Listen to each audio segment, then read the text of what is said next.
I promise that if you stick with me through the duration of this video, you will learn how to pack on more size, muscle, skeletal mass, and general development than you would have had otherwise, precluded you are not willing to use steroids. Because what I achieved was what others achieved through steroids, but I achieved it through nutritional fortification and physical development by synthesizing the teachings of Weston A. Aajonus Vonderplanits, Dr. Pottenger, and many other teachings that I've accumulated over the years. And I went from 135 pounds up to 205 pounds just hiking, doing push-ups, and eating the right foods. I developed a greater physique eating raw meat, raw eggs, raw butter, lots of raw orange juice, and some cooked foods than I had in all of my years as an amateur bodybuilder. Simply by eating the right nutrition, my body was able to develop bone mass and muscle. I don't even have to work out anymore. I just hike and do push-ups occasionally.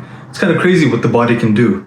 And so, over what period of time did you start really regaining some strength? Well, after, a week of trapping little things and eating them, it was just not much food. And I was 96 pounds. So I got on my bicycle, went to all the near local farms, and I was in a farming country. Lots of farmland, mostly dates and citrus fruit, but there were lots of people with farms, pigs, goats, cows milking. So I made deals with different farmers to milk their cows or goats, shovel manure, any work on the farms in exchange for all the food I wanted. So I was drinking a gallon of raw milk a day, eating anywhere from a stick to 2 sticks of butter a day, which is a quarter to half a pound of butter a day, and chicken and eggs and everything I could eat. And within 2.5 months, I gained 50 pounds. Wow. And I looked like a scaled Arnold Schwarzenegger. The first time in my life that I had muscles. Before I was fat as a child, and I got very skinny once I became a diabetic.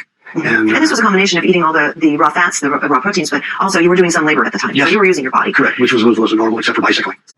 You can't develop properly if you go vegan or carnivore or keto or any of the other modern fad diets.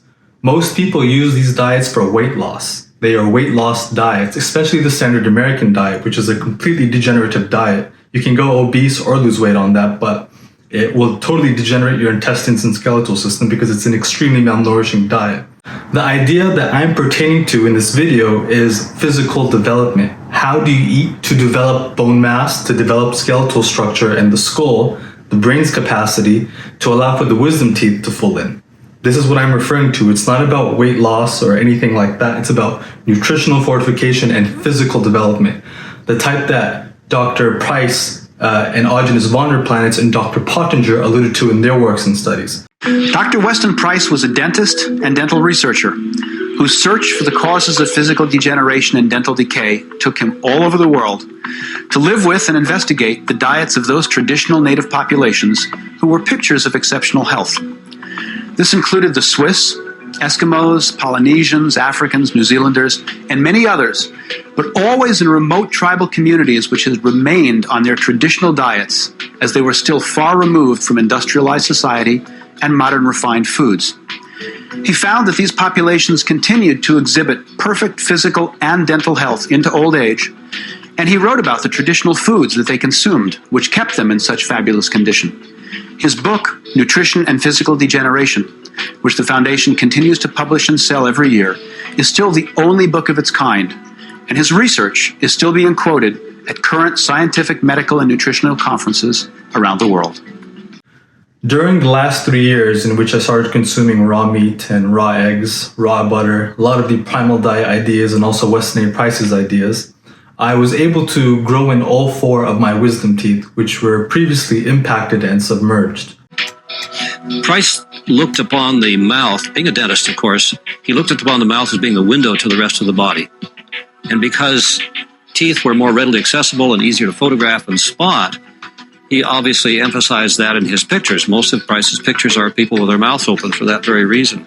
But that was only the tip of the iceberg, because the high incidence of cavities was indicative not only of just poor oral health, but it was indicative of overall skeletal health and overall body health as well.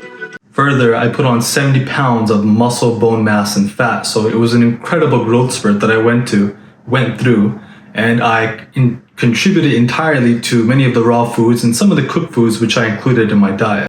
Everyone is supposed to have wisdom teeth grow in seamlessly, but in modern people, especially modern commercial or modern Western people, many of them fail to grow in their wisdom teeth and they suffer from impacted wisdom teeth And that is due entirely to the nutritional deprivation which is occurring at large. Here's fine, boy. See this one. It's over here.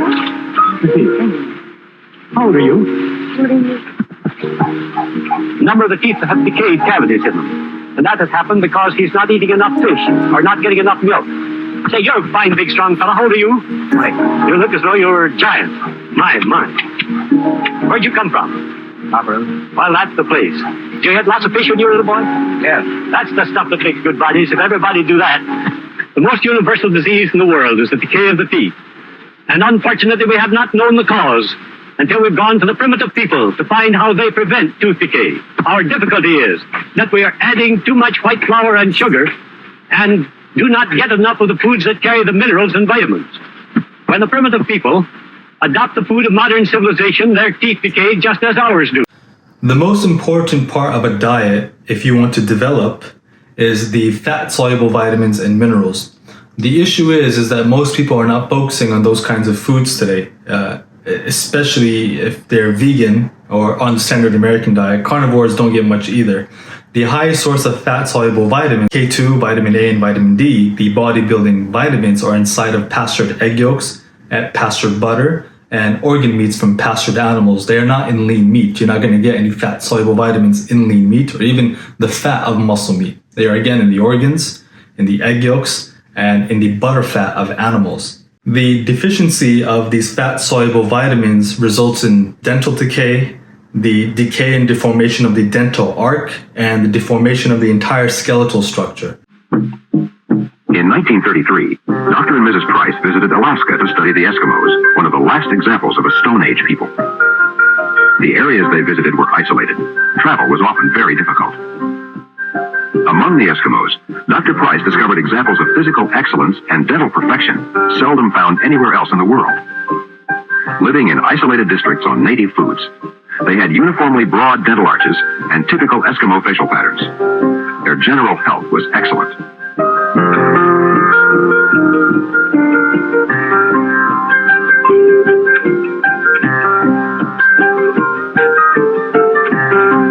The Eskimos ate foods rich in minerals and vitamins, mainly caribou,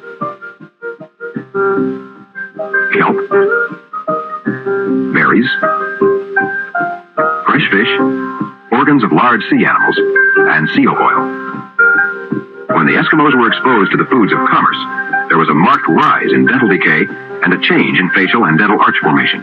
Dental service was not readily available, and dental pain was often acute among these people.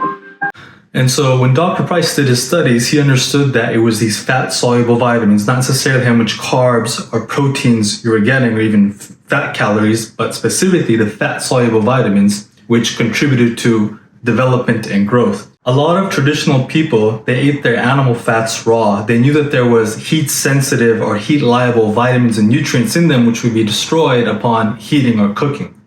These mainly included eggs, dairy, butter, and the organs of the animal. Dr. Pottenger's works are extremely interesting pertaining to this topic because over 90 years ago, he did studies and research on cats. And essentially what he did was he divided the cats into two groups. And he gave one group raw meat or raw milk and another group cooked meat and pasteurized milk. The raw meat and raw milk cat food group ended up having homogeneous litters one generation after the next, and they sustained splendid health, splendid physiques, and had longevity. Whereas the cooked food cats suffered from physical degeneration, diseases, and allergies, to where by the third generation of cooked food, they were unable to reproduce. And I think we can correlate that to our modern commercial world where there are such high hormonal and infertility problems. Even people who are on carnivore or ketogenic diets, which is a cooked food diet, tend to have to supplement with stimulants such as coffee and even go on hormone replacement and testosterone replacement therapies. Francis Marion Pottenger Jr. was a medical doctor who was best known for his famous 10-year nutritional feeding study that he carried out with many hundreds of cats. The cats were divided into different groups where they were fed either cooked or raw animal-based foods, such as cooked meat versus raw meat, cooked or rather pasteurized dairy versus raw dairy. And the study describes in detail all of the physical and emotional problems which developed in the cooked diet animals but never occurred in those on the healthy raw foods. The cooked diet cats never even got past the third generation, since they lost fertility and the ability to reproduce. Just as today, we have more and more clinics specializing in using drugs to help people who have become unable to give birth to children. The study, and the book we sell which describes it, still stands alone in its ability to show the effects of consuming denatured foods as the population currently does at every meal. People in the modern West are degenerating at a very rapid pace, and this is extremely evident in the high rates of infertility, the difficulty to conceive, the absence of wisdom teeth or the ability to produce wisdom teeth and develop them in most people, the need for cosmetics and orthodontists and dentists. This is all signs of physical degeneration. Not only that, but there are now hundreds of autoimmune disease. About half the population has one type of autoimmune disease or more. Nearly everybody inside of a gym today is on some type of hormone or testosterone replacement therapy. People are extremely fatigued and worn out. And you can correlate this phenomenon with the studies and research of Dr. Pottenger, who found that third generation cooked cats and pasteurized milk cats also suffered from the same type of physical degeneration and also lacked the hormonal profile to be able to reproduce. At this juncture in the study, a most interesting development emerged. The cooked meat cats were unable to successfully reproduce after the third generation.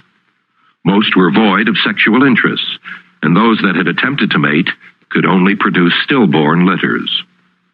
On the other hand, the raw meat animals continued to reproduce healthy offspring generation after generation.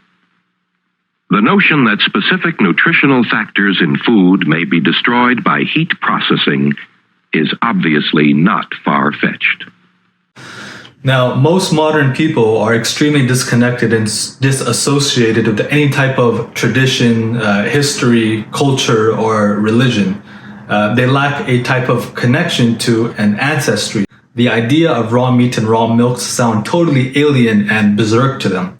But the fact of the matter is that when you look into humanity's past, just previous to this century, you find raw meat and raw milk dishes all around the world. I mean, when you look at the history of Asia, every conquering race which emerged from the Eurasian steppe, every semi-nomadic Eurasian people subsisted off of raw milk and raw meat. And they would come into the south, into the civilized lands in Persia, Iraq, in Syria and India, and they would conquer and dominate the agrarian people.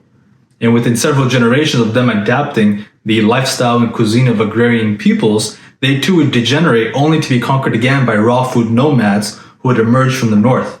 You can find countless raw meat dishes from around the world. Dishes such as steak tartare from France, yuchwe from Korea, Ossenworst from the Netherlands, Khoi Soi from Thailand, Bo Tai Chan from Vietnam, Kitpho from Ethiopia, Kibe Naya from Lebanon and the Middle East, Carne Apache from Mexico, Beef Carpaccio from Italy, Basashi from Japan, and there are countless others.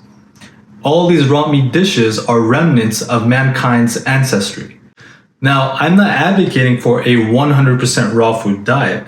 But if you want to have a natural biological development as a result of nutritional fortification, then you need to include as much raw food as you can into your diet, specifically raw animal foods.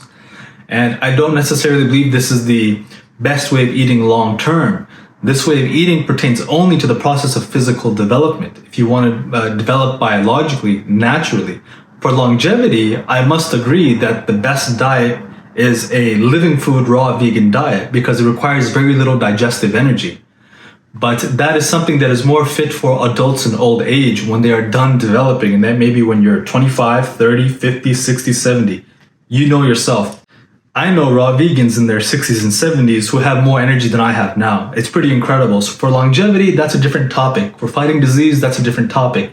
I'm talking about nutritional fortification and physical development, which really, I mean, if you're in your 40s and 50s, you may not be as successful with it as I was when I started when I was 26, 27, and 30 now. The sooner you start, the better off you're going to be. If you're in your 50s and 60s and going to try to eat this way in hopes that your skeletal system is going to grow and you're going to gain 70 pounds of muscle and fat, and have your wisdom teeth growing in, I don't think it's going to happen. You're going to have a lot of difficulty. This is more suitable for young adults, teenagers, and the parents of children who probably want to, help them develop. I've written 2 in-depth books pertaining to this topic specifically. One of them is called Nutritional Fortification and Physical Development, and it is about this exact process on how to eat to develop properly. I've written a second book, which is more of a historiography and ethnography, and with some science, about the history of raw food cultures, mainly semi-nomadic or nomadic raw food cultures who consumed raw meat and raw dairy, and how they were the most militarily potent people on the planet. And most often, they were responsible for patronizing the arts and sciences once they would come in and conquer settled agrarian people. There's a long history of this, and I document it in the book called The Disease of Kings. It's a very interesting book for people who want to know the history of raw food consumption and how it contributes to splendid human development, higher intellect, and greater human potential. My name is Varis Ahmad. I am a polymath and a regenerative farmer with expertise in many areas. My published works are available on Amazon, in which I share my ideas on health, nutrition, as well as spiritual and physical development. Please subscribe for future videos, like and leave your comments below. Thank you and have a wonderful day.